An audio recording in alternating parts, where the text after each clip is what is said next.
at the age of 17, I had an ego death through psychedelics.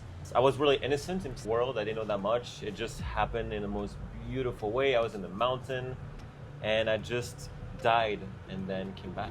Wow, Yeah. that's super crazy. Ego death, right? So like everyone is curious, and I'm also curious. If you were to simplify this, what does ego death really means? It's when the made up self that you have nourished your whole life, that your family, society, education system have nourished your whole life, actually dies.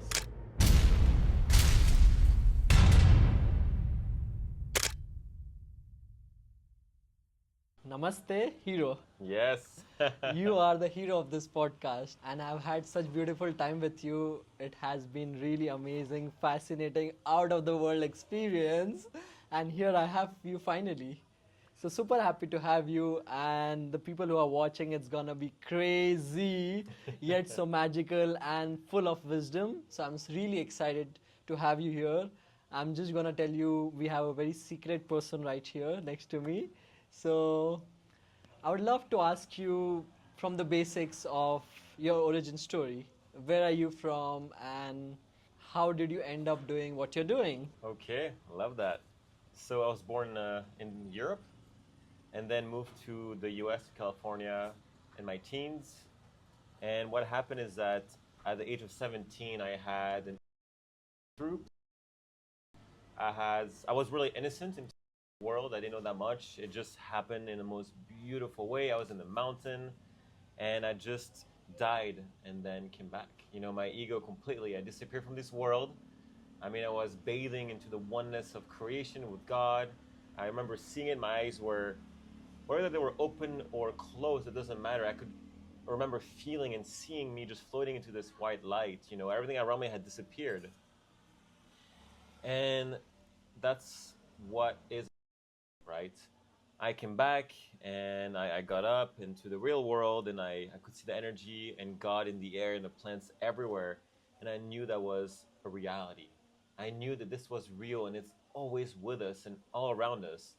And that really began my search to understand what I had experienced. Because I didn't know what ego was at that time. There was no shaman. I didn't even know what really shaman was. You know, it was quite a long time ago before things were trendy. And I started reading many books about many different things, meditating. I started meditating a lot, breath work. And then what really helped me actually was Buddhism. That really showed me at that time the source of what I had experienced, that talked about ego. And then as I started reading more book, read about Ram Dass and Timothy Leary, they started talking about, and things became more clear on what had happened. Wow, Yeah. that's super crazy. This is a very quick question. In like, so these are two words, right? So like everyone is curious, and I'm also curious. If you were to simplify this, what does really means? Okay, it's when the made up self that you have nourished your whole life, that your family, society, education system have nourished your whole life, actually dies. Because this is a made up self that's not the true you. It's you are beyond that. When that dies, what is left? Nothing. Oneness, Oneness. presence. Nothing and everything. Exactly, nothing and everything. Wow, wow. So I really had a great experience with you, and I want to share this with everyone. This was an experience, and I think it's the highest potent. Correct me if I'm wrong. So I don't like to compare medicines because they're all have their own purpose, right? Makes sense. It's definitely what I can say is that out of all the you can experience with the toad, it will give you the highest one when it comes to medicine, right? Amazing. So yes, so when I was talking about my experience, right, and then this experience really made me feel that my soul has come out of my body, and I am in this oneness. And I think the major key here is to surrender. Yes. If I'm not able to surrender, it's not gonna benefit any way possible, and not going to show me what the real world has got. Exactly. And I think I'm very grateful that you had this magical aura and you knew how to take this journey on a beautiful way for me to really feel the. And I'm I'm really grateful for it. It was a magical experience.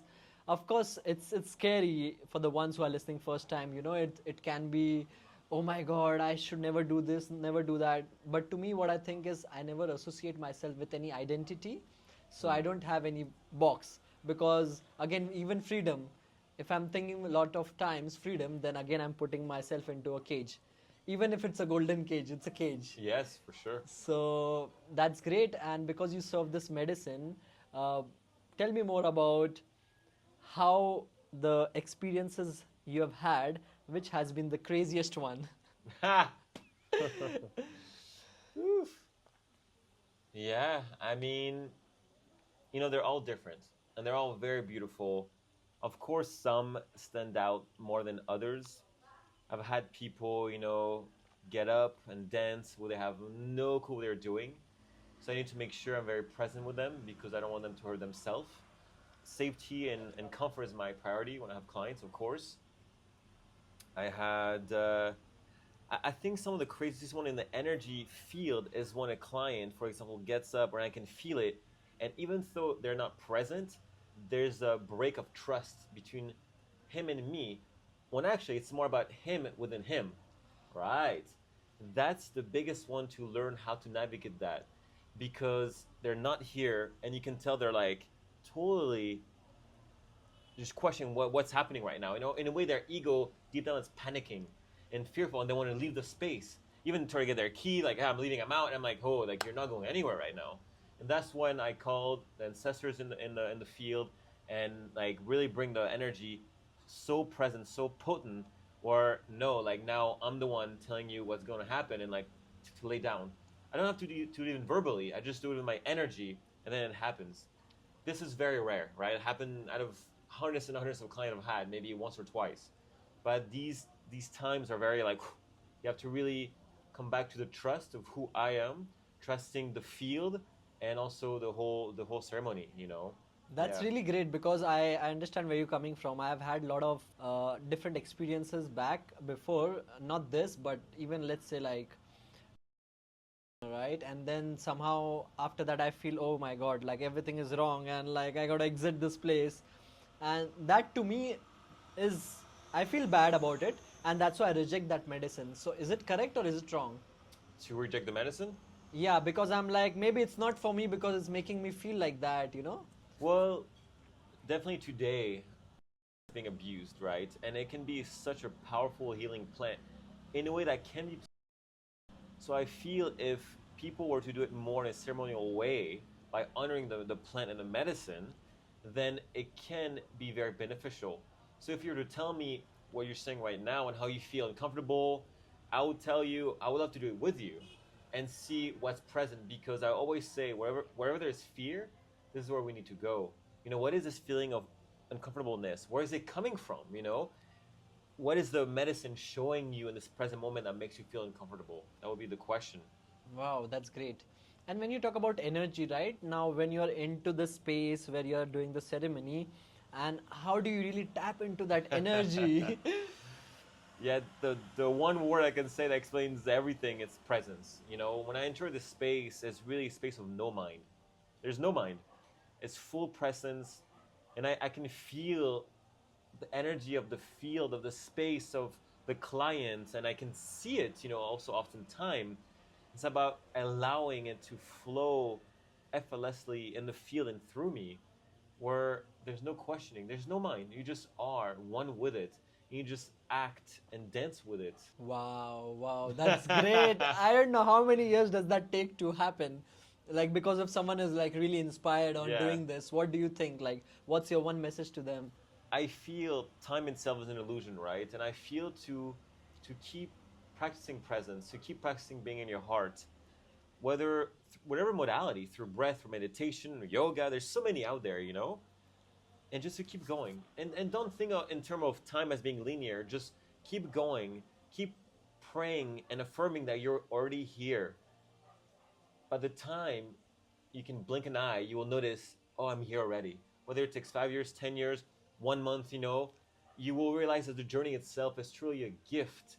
And there's so much adventures on this journey that there's no end goal. The end goal should not be for you to achieve that, because or else, again, you're in your mind, you're in the future, you're not in the present.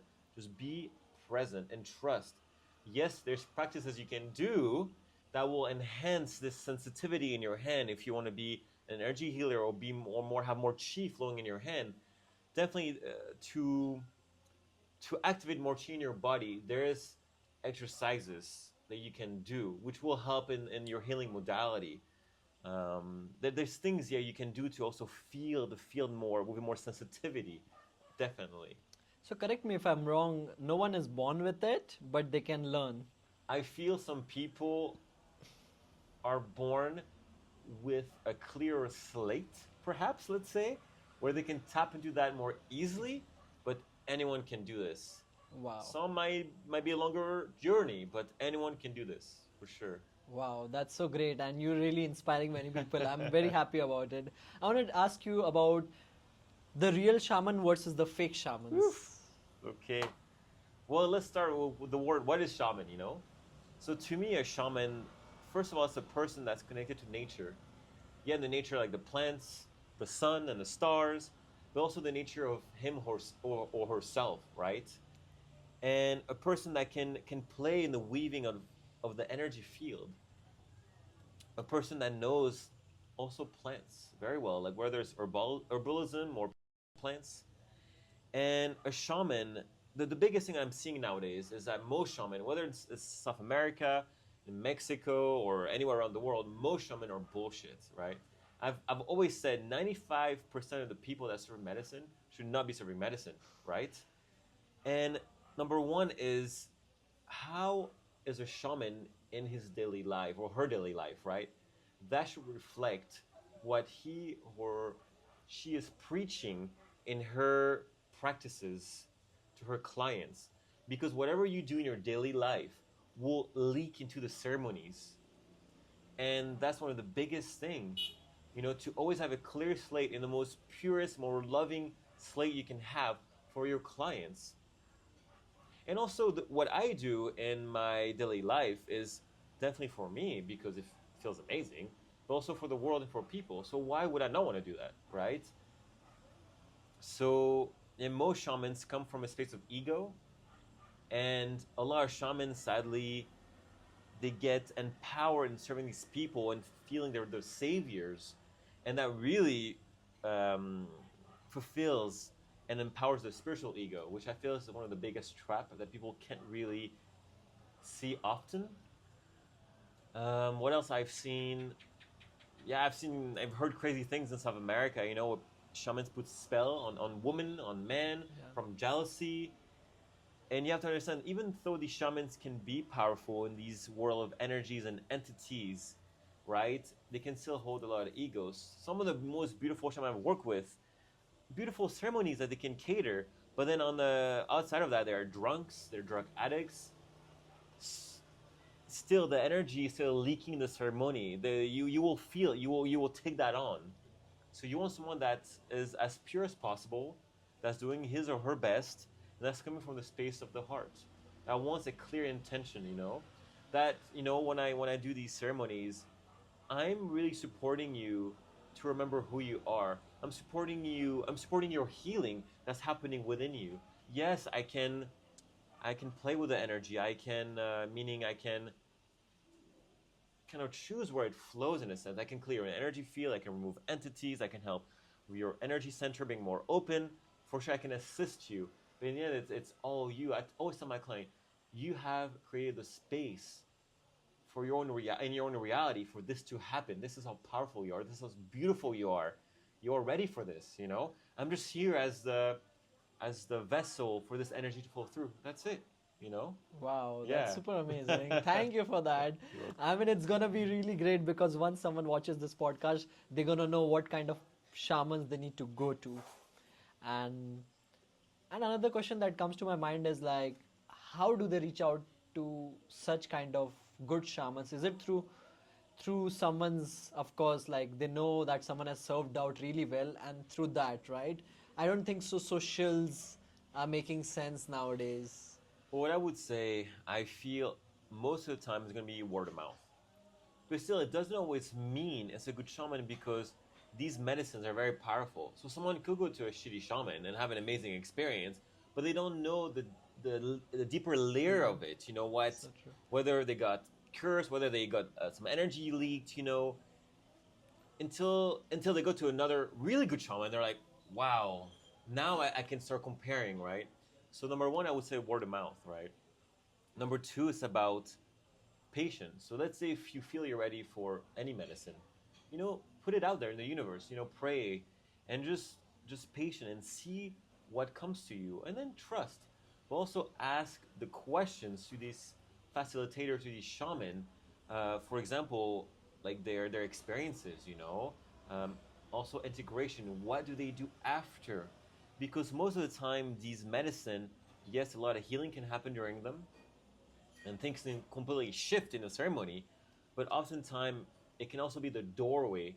Then after is the healing that you are going to be embodying, that you're going to be doing. So are you going to receive support from this person? You know? Yeah, I feel questions is in taking the time and not to rush anything is very important. And I would say right now, it's not because a shaman is from a certain tradition or culture or wear these feathers that they're good. Because, like I said, oftentimes the shaman is just a mask and they're not that good, and they end up coming because of money. That's another thing to make sure it's not about the money, because that's also money is a beautiful energy, right? But if someone comes from the money, because money also has the yin and the yang, the dark and the light, then it will be not from the right space of, again, being of service, selfless service to help this one person or help humanity awaken or remember or heal, whatever it is. That's so great because I can highlight like 2 points with the experience that I've had with you. One was the big questionnaire before. I'm like, am I writing an exam, right? So that was really great. Now I know the real value of it, right? And it really makes sense. And the integration form as well, really great because you really want to go in depth and you really want to make the healing possible, not just do it for the sake of doing it, right? Yeah. And the second one is, of course, the scale that you talked about. I see a lot of people, they're like, this, that means this. Yeah. But when it's like a bit of scale here and there, which is great because I don't see a lot of people doing that. So really appreciate of that fact. Yeah.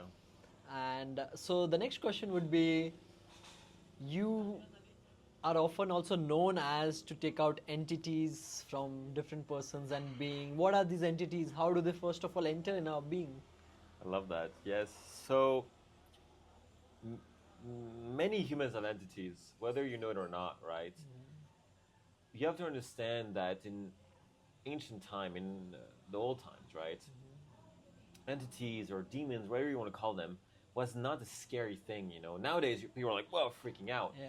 So back then, shamans, real shamans, when you had a cold or a flu, they will tell you, oh, you have some entities within you or some maybe darker consciousness that needs to be removed, which makes sense because these flu or colds, whatever it is, cancer, they have all energy is conscious. So they're also playing their part in your body as these conscious energies, as these beings.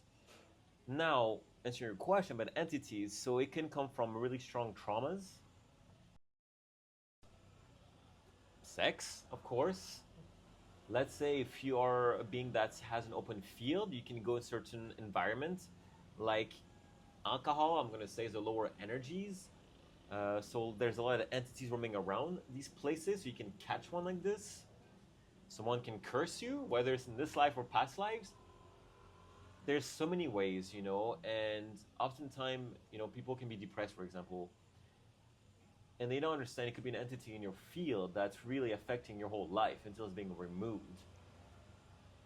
Um, yeah, entities can play in many ways. Whether you have thoughts in your head, you feel it's not yours, or yeah, they're around us. I mean, they're around us all the time, right? So, do you mean like there are good entities and bad entities, and then we kind of resonate with what we think, and then that comes to us? So I'm for sure there's good and bad entities. I feel the one that will enter your field are not going to be the best one. They shouldn't affect your reality, right? And when they start affecting your reality, especially in a negative way or taking control over a certain part of yourself, they're not going to be the good one. I can also say that what I've noticed in my ceremonies, if, for example, if you have a deep trauma, like a deep one, you have not really resolved, that you are consciously or subconsciously nourishing, this will turn into it will become an entity, because now this conscious energy you've nourished so much that it starts having its own personality, its own entity, which will start functioning within yourself. So once you can clear that out of your being, the person's like, whoa, I feel like reborn. I never felt like this. I feel lighter.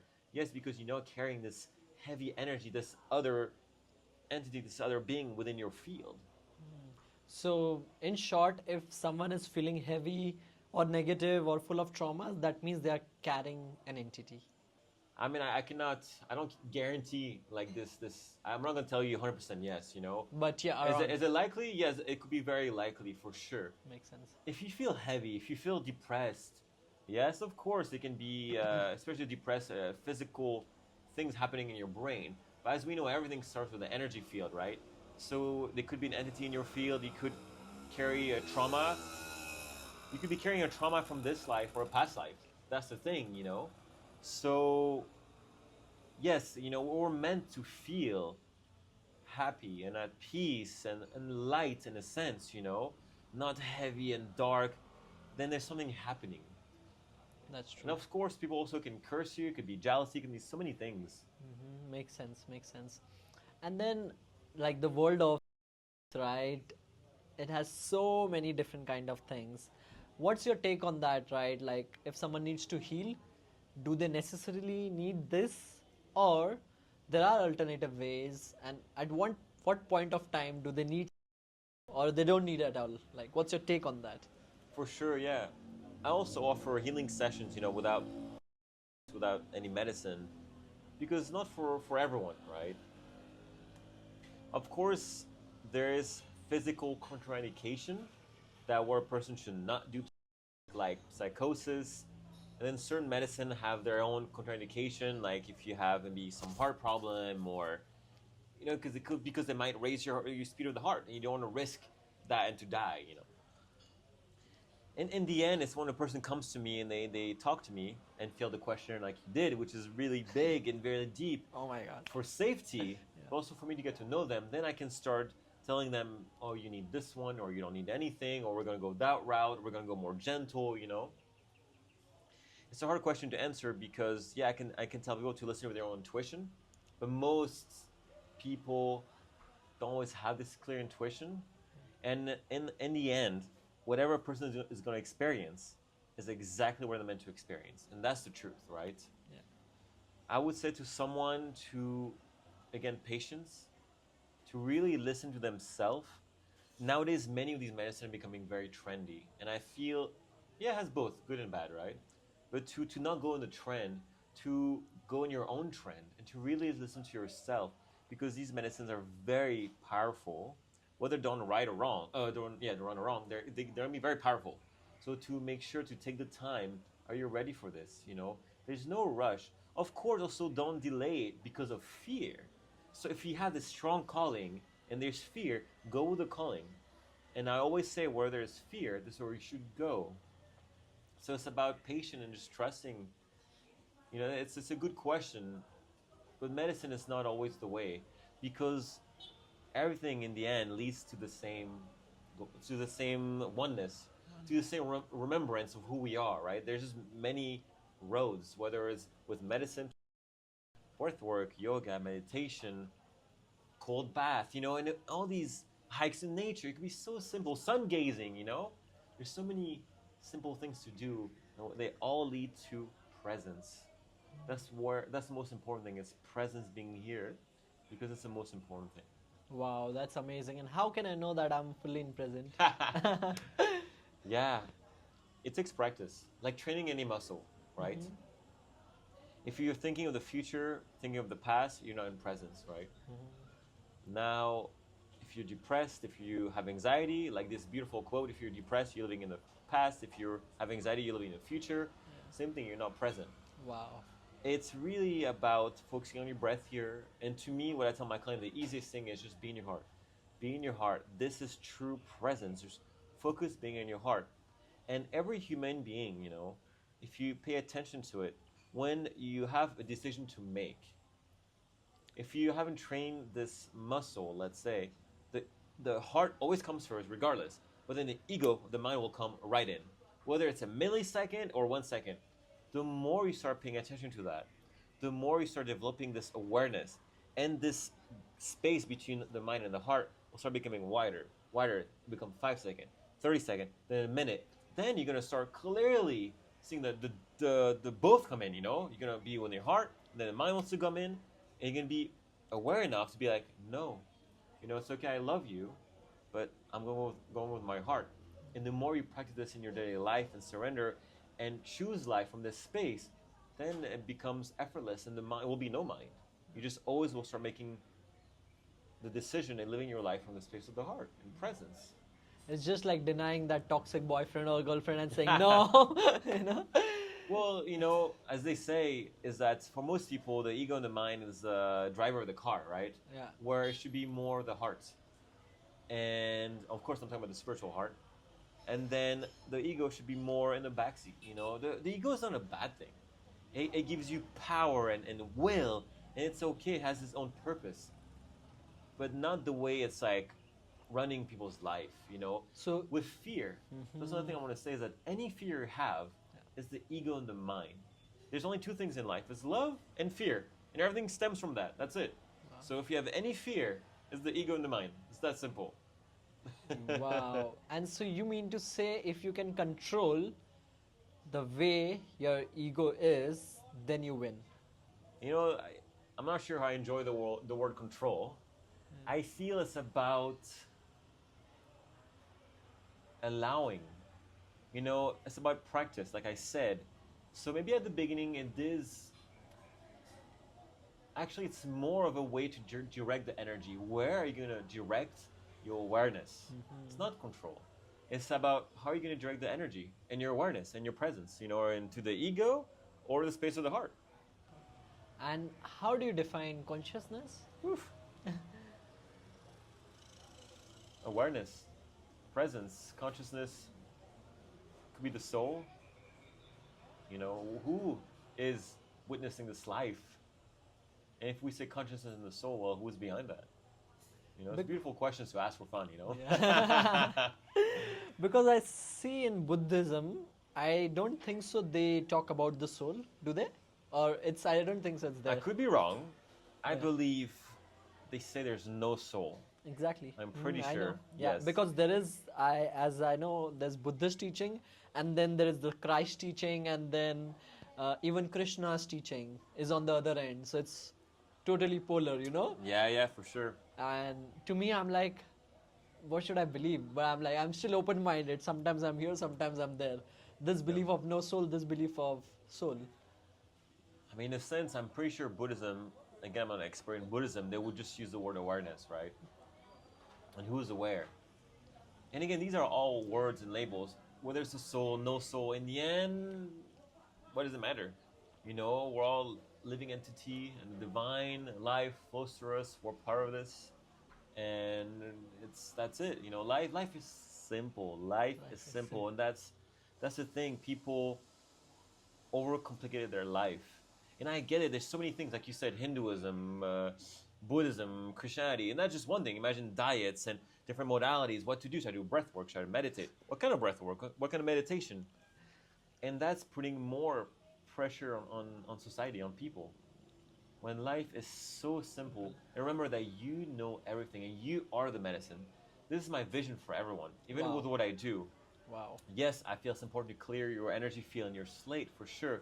But in the end, I want you to remember that you and your heart, you are the medicine. You don't need anything else. Even meditation is a tool. You don't really need it technically. Yes, of course, it can be part of your path. It's a beautiful tool. But in the end, you are everything already. There's nowhere to be but here. And that's the beautiful thing in Buddhism, that they say we are all enlightened. There's nowhere to go, nowhere to be but here. That's the most beautiful thing. Wow. Yeah. One thing I also want to share, is people in the spiritual community, they always say, oh, we're always healing. We always have to work on ourselves. That's bullshit. If you keep telling that to yourself, then of course you're manifesting that. You're never going to stop. Wow. Thank We you. are all healed. And I'm not saying this from a space of the ego. Yes, do whatever you need to do. We know that you're healed already. We're all enlightened, and then we're playing the game. That's it. So true. Wow, I love it. I love it. Because this has been happening, right? Someone was telling me the other day, healing journey is continuous and it will just be forever. And I'm like, wait, like, I think I'm healed. It's not the ego, but I think I'm healed, you know? Like, Yes. but so happy that you said that. Yeah, when they tell me that, I'm like, hey, you know what? If that's your reality for you, please, but don't put that on me. Okay, that's not what the game I'm gonna play here, because it's funny because a lot of these spiritual people they say they know manifestation. If you keep saying that, then it's gonna keep happening. Just trust that you already enlightened. We're all healed, and then just trust your heart. That's it. So true. So Yeah. true. Just be humble. Exactly. Yeah. Nice. And when you talk about manifestation, this comes out to this topic of what is manifestation to you? Yes. So I believe that we all have the power and awareness to create our life, every single thing in our reality. Everything from the minute detail to the biggest thing. And there's even you can go deeper, which I'm not going to go into because it's also part of the game, and I've been playing in it to see how deep can I really take this. You are a powerful creator, right? So manifestation means yeah, from the simple thing of your daily life to the bigger vision that you have.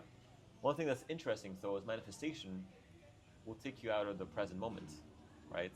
So in the Bhagavad Gita, actually, it says, release all desires and then become one with me, which is one of the most beautiful quotes. I remember reading that, I was like, wow. So I feel that's also where now I have entered, and what I'm practicing is pure surrender, surrender, surrender. That's all I want to do, surrender, and doing my best to not manifest. Because I was on the manifesting train for my life, which please do. That's what people feel to do. But I feel life can be steps, right? And then after that, I was like, wait, when I'm manifesting, I am in my head, having visions and envisioning, what I want to create. So I'm not here. So now the next thing for me, what I've been doing for a while already, actually, is to continue to surrender and see where that leads me. This is the thing. Life is a game and a play. Just play with it. Take it. See how deep you want to go with it. And we're always taken care of anyway. So I trust it's okay. If it doesn't work, I need to go back to manifesting. Then I will. But I know surrendering is the things that and I can feel it already. I see it in my life. Like it's has become even more effortless. Wow. So That's super amazing because what happens is, for me right now, I want to be financially abundant, and then of course I want to live anywhere, travel, and then of course serve the people around me. All of these thoughts. And to me, I'm thinking of two ways. Of course, I'm ready to surrender and open and to see where life takes me. But I'm just planting those seeds of manifestation, not living it totally all the time. But yeah, sometimes I'm living over there. So I think with your answer, I am now. It's okay to live out there for a bit, for sure. but not totally that you forget the present. Well, exactly. I mean, for a human to be desireless, it's wow. So yeah, don't judge yourself. Play the game how you want to play, and it's all part of the journey. And like you said, having balance is definitely beautiful. Of course, you don't want to be always in the future manifesting whatever, because then you're missing what's here. It's about balance and do what's right for you. What feels good in your heart. That's it. And just trust the path. If now you hear me say surrendering, you're like, oh, I want to try that. Then try it and see what happens, and just trust. That's it's a journey. So nice. In one word, if I'm to define this, is like follow your heart. Like Yes, that's so yes. amazing. It's so underrated, but yet so complete and whole. I feel for people, it's even that sentence, it's hard to grasp. For me, it took me. Let's break it down. Yeah. What do we say when we say surrender? What does it exactly mean? Well, it's part of what you said, follow your heart, but even what does that mean for most people? And it could be part of their prayer, their manifestation. I am surrendering to every moment of life. I am always following my heart. Keep saying this, not every day. Just put it out there 3 times a week and feel how that would make you feel. surrendering is just being present. Witness the flower, the insect. When you eat food, about being fully present, the texture, the flavor. When you're with your loved one, how does her skin feel like when you caress? Or the kiss. It could be practice in everything. When you step, pay attention to your breathing, to each step, how it feels on the earth. I mean, it's a practice. And again, it's also about loving yourself, meaning when you do notice that you're not in the present, don't judge yourself. Because a lot of humans do that. Actually, one of the biggest things I see in my ceremonies is that almost every human likes self love. People are very hard on themselves. It's so interesting, So right? true. So it's about love yourself, be patient with yourself. It's okay because our society, the way they condition us is not really from what we're talking about right now. So imagine like now we have to go to the presence gym and re-practice all these muscles, all these things.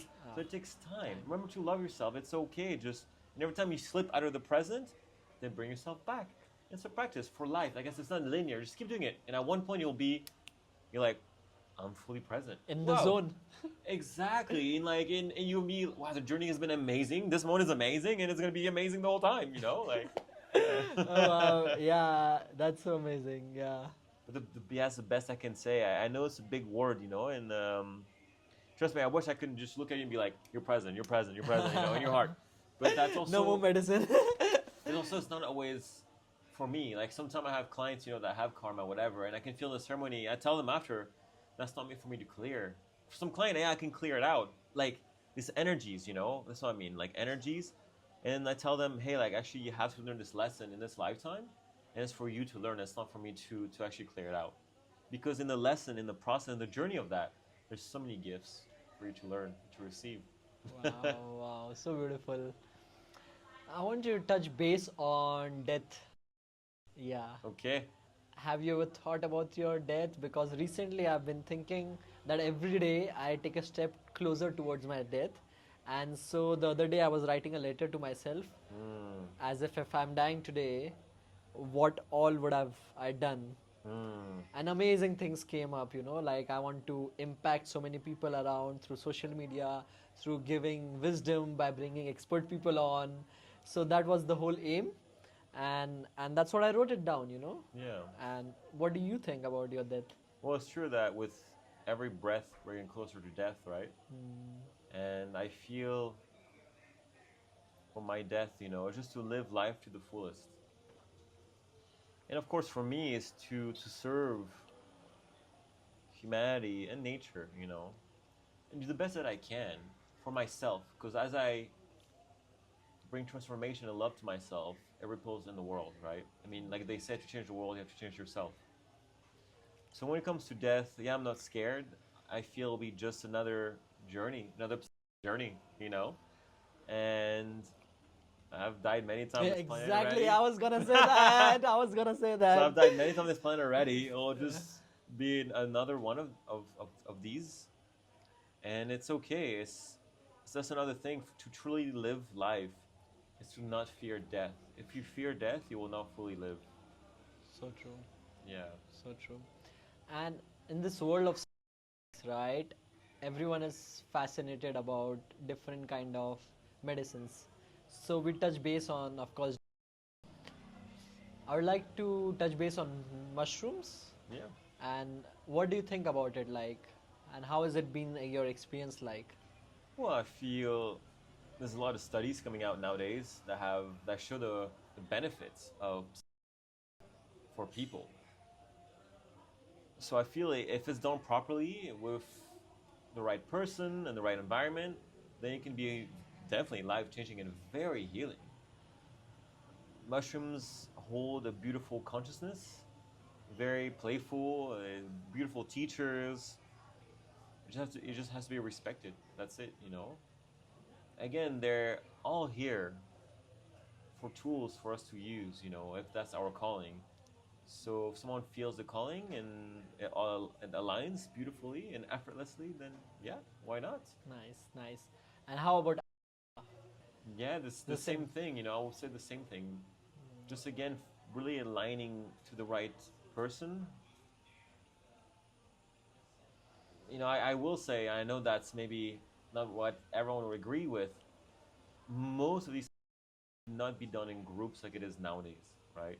Oh no way. Yeah. That's a good hook, by the way. Yeah. Okay, that's But nice. and it makes sense again because especially I work with the energy field, so it makes sense that imagine when they serve like, I mean, 10 it's okay, but still like oftentimes it's 15, 20, 25 people ayahuasca ceremonies, how much energy is being exchanged between people. People are releasing demons, entity, releasing trauma, energy, crying, yelling, puking. Another person can be super peaceful, whatever. How much energy is being shared between everyone. So first of all, the space has to be held so beautifully. Also, for no entities and energies to come in, because when you take a medicine, that's important for people to know that your field is opened up. You're open, you know? So things can come in very easily in your Easily. field and stay with you or mess around, right? So I do feel a lot of these medicines should not be done in these huge groups. It should be more private, or maybe with your partner or with friends that you know already, like already have A bond. interacted with. But when groups of strangers, I just feel it's not the best. Again, I know there's thousands of people that have had beautiful experience that might argue with me what I'm saying now. But again, I'm talking about an energy field, an energy level, that I feel it's more powerful, it's more intimate. Which makes sense totally. Yeah. So when I'm comparing like these the other medicines, which I know I shouldn't be comparing, but just like getting the characteristics of each of them. So if I'm correct, Mama Aya is the mother energy of ayahuasca, right? The grandmother. Is a grandmother, Yes. not the mother. The grandmother, they Grandmother, say, yes. wow. And then the San Pedro is the grandfather. Grandfather, yes. Oh, nice. So where is the mother and the father? Well, so they say, as you say, then they say the mushroom are their children. They also call them the children of the light. And yeah, interesting question. I never thought of that, Me too. Like, But these are just, it's true that I feel Peyote and San Pedro really hold this grandfather aspect, the truth teller, like truth will come up, you have to deal with it. You can feel like this embrace of the grandfather that really loves you. Same though ayahuasca, the mother and father, I've never even thought about it. Again, it's just labels and terms. makes sense. Yeah, it's a beautiful question. That's great. It's like what I would tell you too if you want me to add to this is like people ask me what's the difference between DMT and 5. Yeah. Big difference, right? And I tell people that when you take it, it's like you're playing in the playground of the universe. Done properly, you become one with God. Wow. Big difference. They're both beautiful. All these medicines, again, can teach you what you need to learn in that moment, right? But they also all serve their own purpose, for sure. Wow. I don't know. I've been always fascinated by, and that's why the other time I was telling you, this is my medicine. I don't know why, but like the experiences that I've had until now, it's been great. Of course, there are some things here and there, but I don't know. It's just been great to me, and I'm thinking, what is it to me that it's been so pleasant and so good? Yeah. So, what do you think is that? Like why you compared to another person that has a harder experience, for example?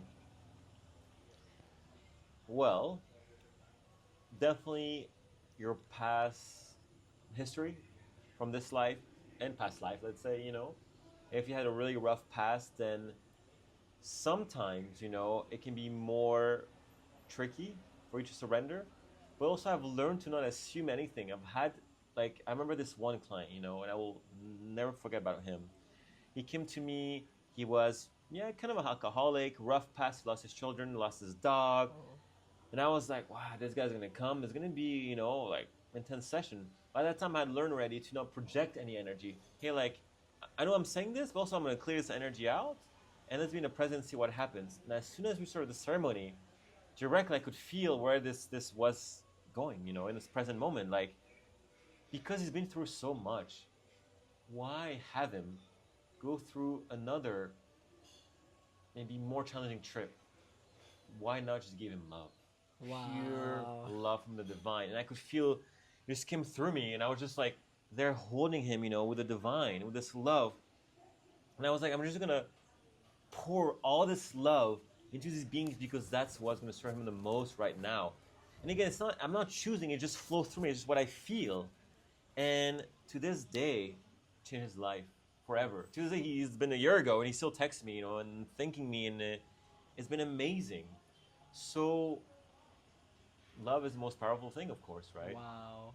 And answering your question, it's very interesting. It's and oftentimes the challenge trip or experience is because of the mind. Always the mind, actually, really, right? Ah. So even people that come to me, yeah, I'm a spiritual yogi, I've done a lot of work.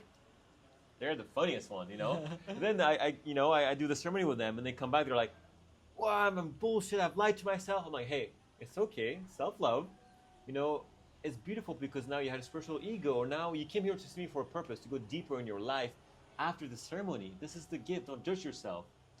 And it's been very interesting. But it's always the ego that doesn't want to surrender, that makes it more fearful and has more challenge. But out of all my clients, maybe 1% doesn't surrender, and I would say 99.9%, if not all of them, yeah, like really all of them have been really positive for people. I feel, yes, it's because I hold the space. I'll be honest about this. Yes. And after the integration, I'm always there for my client. I tell my clients, once we connect through a ceremony, we're gonna be friends forever.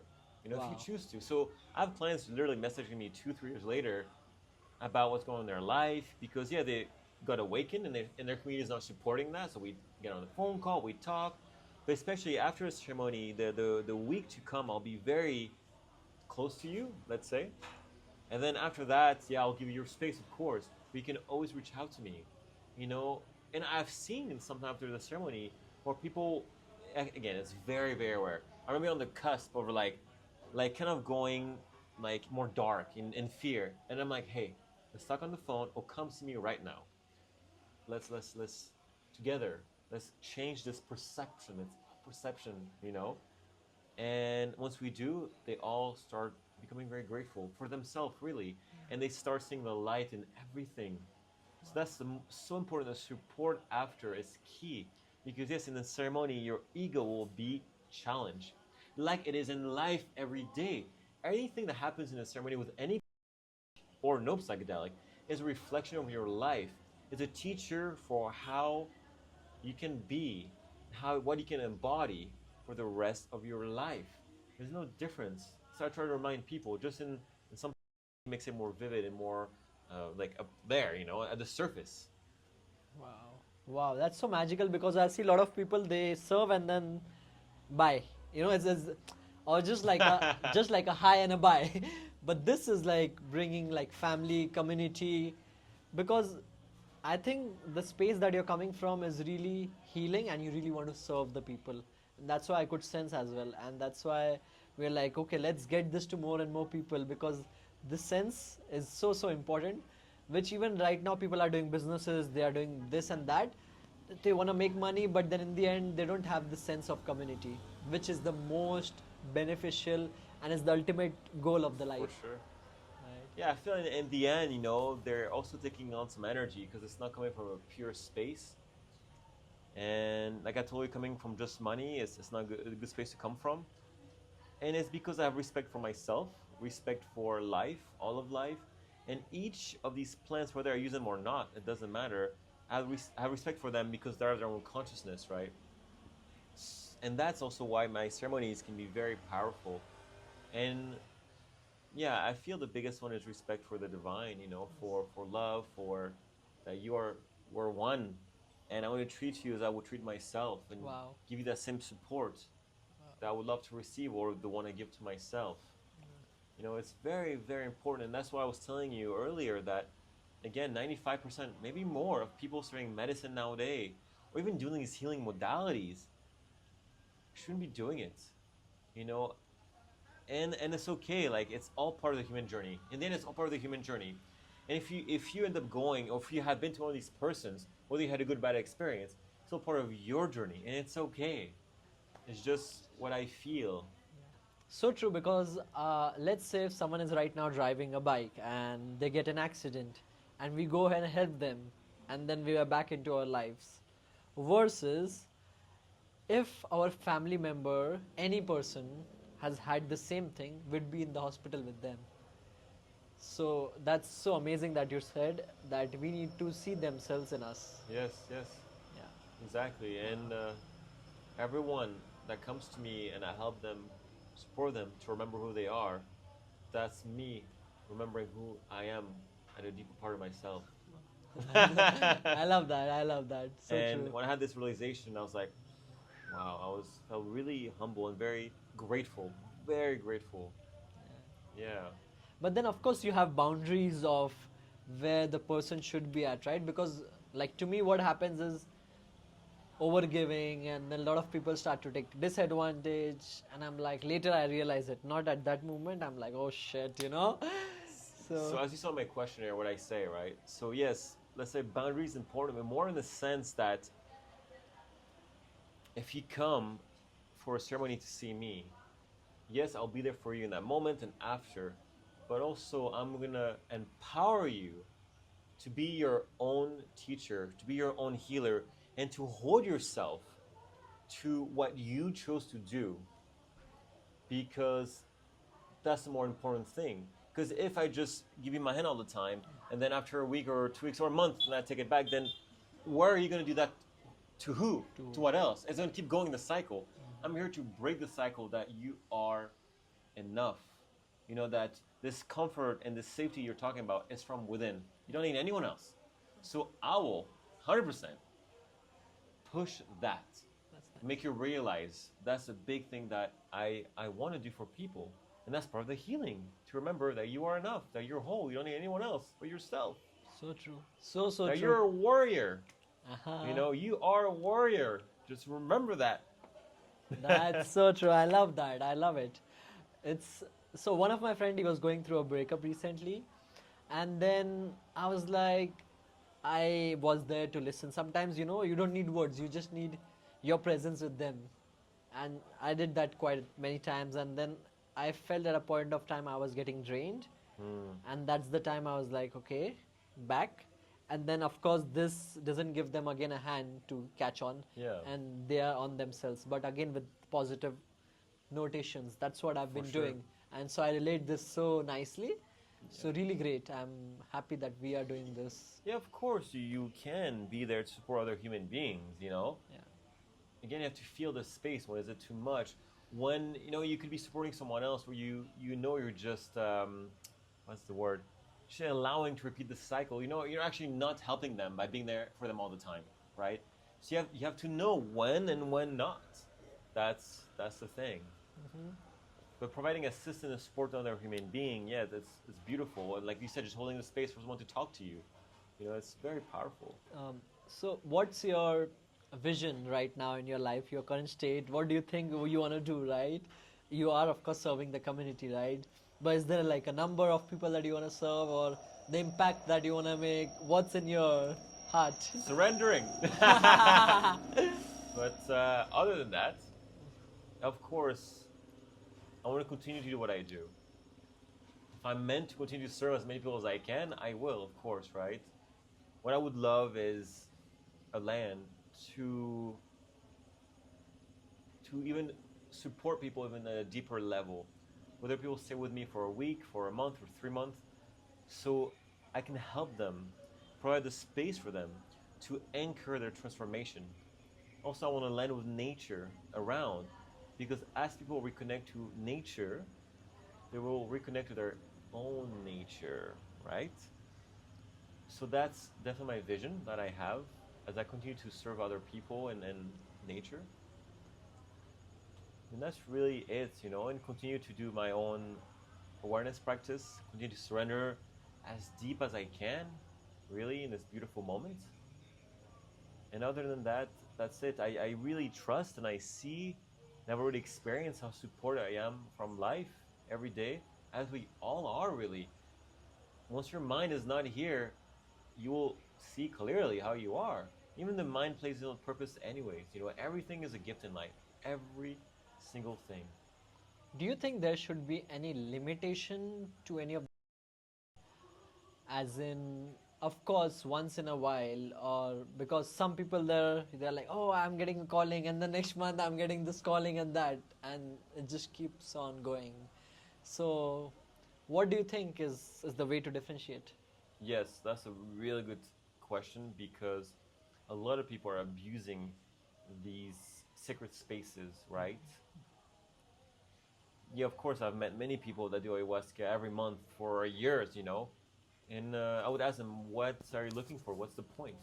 I have had to refuse people for sure, or else I'll tell them, okay, let's come, let me check your field, because I ask them, what's your point? And I can tell when it's the ego craving for more, for different, like, and it's the ego. It doesn't matter, like you're not gonna become more holy through psychedelic experiences, because all these sacred spaces are here to remind you again that you are enough, that you're the medicine. That's what you need to remember. And your human mind is hungry for more and more and more different. How can I go higher, higher, higher? And like Ramdas has experience. He's a great teacher in LSD, and he used to lock himself up in an apartment for like 7 or 10 days with his colleague and do LSD all day long.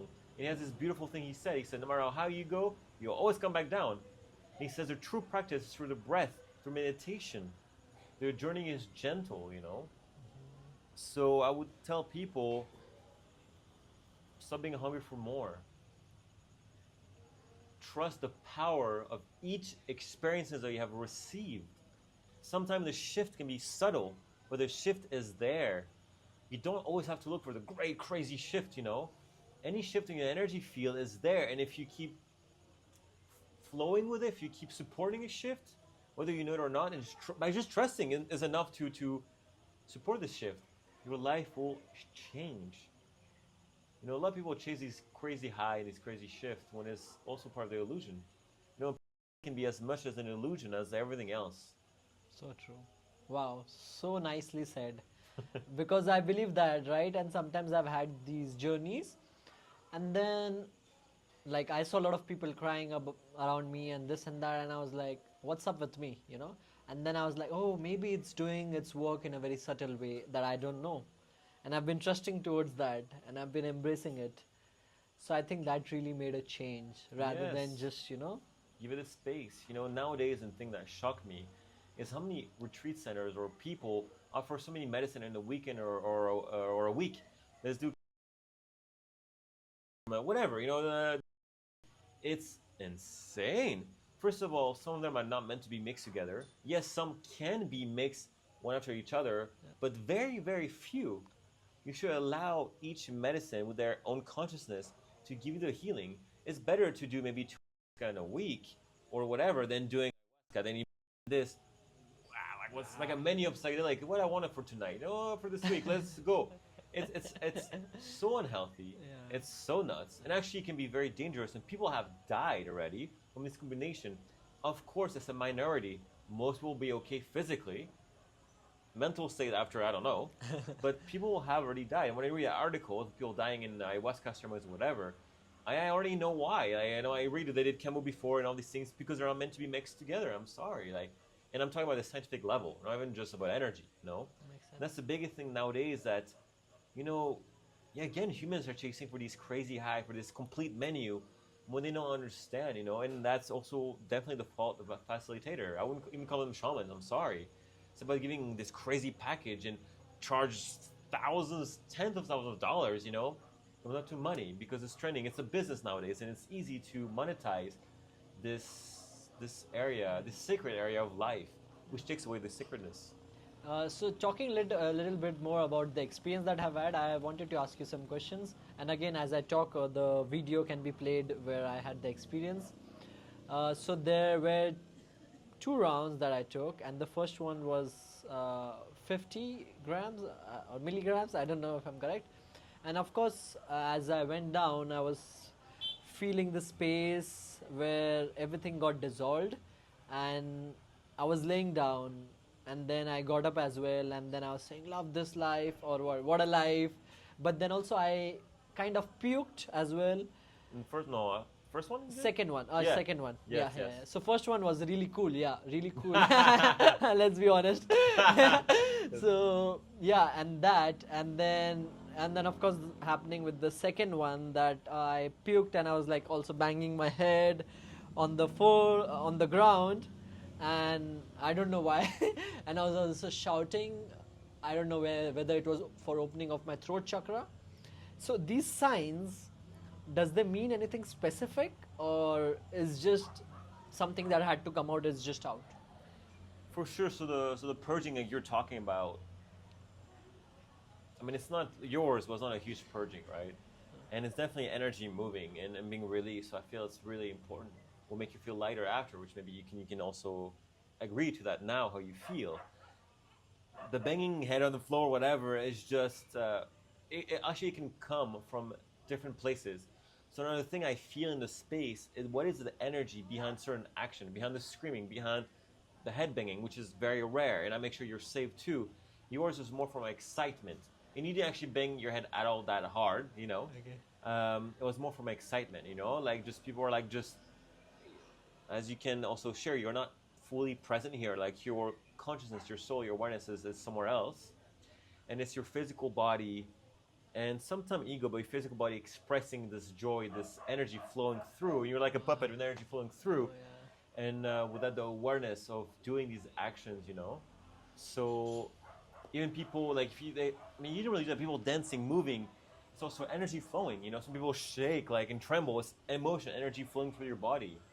Yeah. Makes sense, totally makes sense. And so, as soon as that happens, after I've taken the, my soul goes up, then what's acting? Like, is it the spirit or is it the body's daily reactions that is just continuing? Yeah, I would say it's going to be the ego and or the physical body that will be animated. Some people are very peaceful; they don't move at all.